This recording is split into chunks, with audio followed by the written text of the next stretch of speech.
Salutare, sunt Cristian de la Full Electric și astăzi o să discutăm despre modalitățile de încărcare ale Dacia Spring.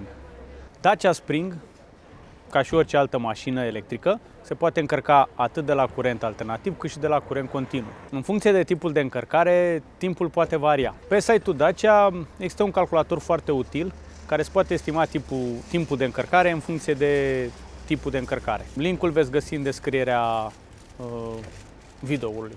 Dacia Spring are un acumulator de 26,8 kW utilizabil. Practic, dimensiunea bateriei este de 27,4 kW, dar pentru protecția mașinii nu te lasă să o încarci până la 100%. Când ai 100% încărcare în bord, ea e încărcată 95-96%.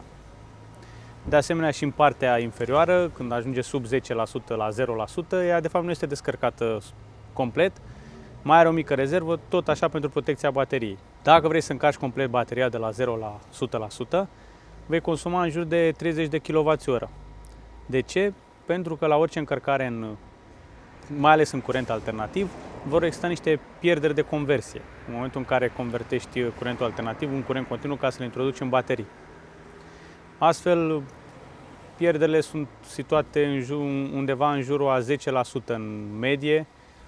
Nu am făcut încă un calcul pentru această mașină, dar nu ar trebui să fie mare diferență. În ceea ce privește încărcarea în curent alternativ, sunt mai multe posibilități. Cea mai lentă posibilitate, dar și cea care ar trebui să fie folosită cel mai des, este încărcarea cu încărcătorul casnic. Încărcătorul casnic al mașinii vine cu o mufă de tip Schuko, care poate fi folosită să încarci de la orice priză din casă, și la partea de mașină are o mufă tip 2, clasică. Practic, încărcătorul casnic nu face altceva decât să limiteze puterea de încărcare ca să ne încadrăm în limita prizei. Încărcătorul casnic de la Dacia Spring încarcă cu maxim 10 A. Asta înseamnă undeva la 2,3 kW putere de încărcare. Durează mai mult de 15 ore să o încarci cu totul. În acest încărcător mai sunt niște protecții, o diferențială și niște contactori. Încărcătorul comunicând cu mașina ca să știe nivelul bateriei, să știe când să oprească încărcarea sau cu ce putere să încarce.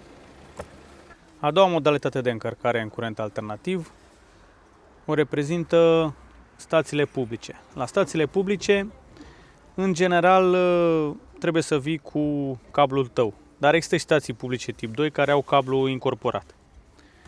Acesta este cablul tip 2 pentru încărcarea la stațiile publice sau și stațiile de acasă, dacă vrei să-ți instalezi o stație acasă. Este de tip 2, este monofazic. Se vede că lipsesc niște pini aici. Practic sunt doi pini de comunicare și mai avem L1 faza, împământarea și neutru.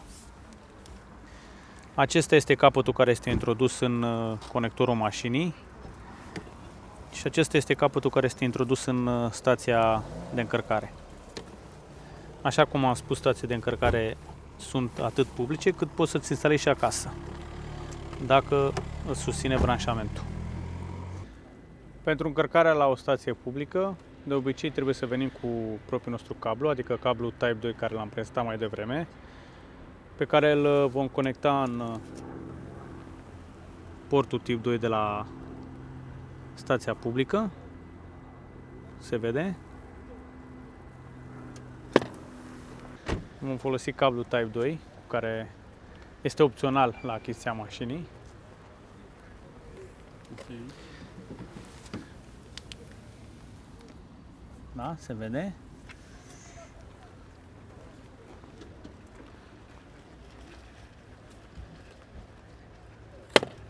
O să-i faci așa.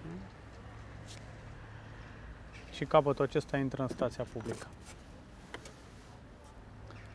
În funcție de firma care administrează stația publică, se pot folosi diverse aplicații pentru pornirea încărcării, contra cost sau gratis, depinde. În ceea ce privește încărcarea în curent continuu, Dacia Spring dispune opțional de o mufă de tip CCS Combo.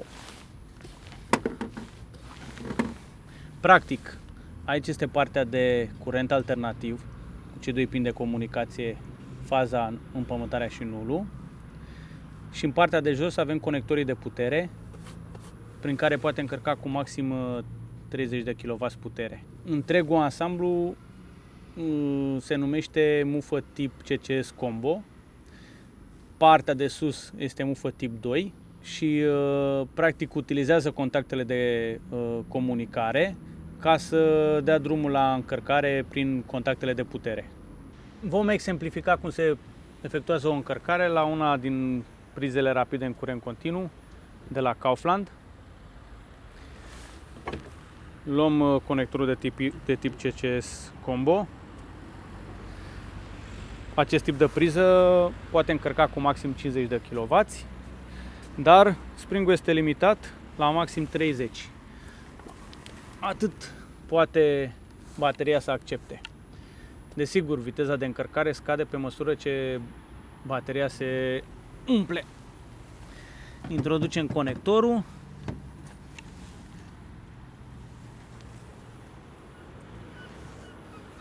și dăm drumul din aplicație.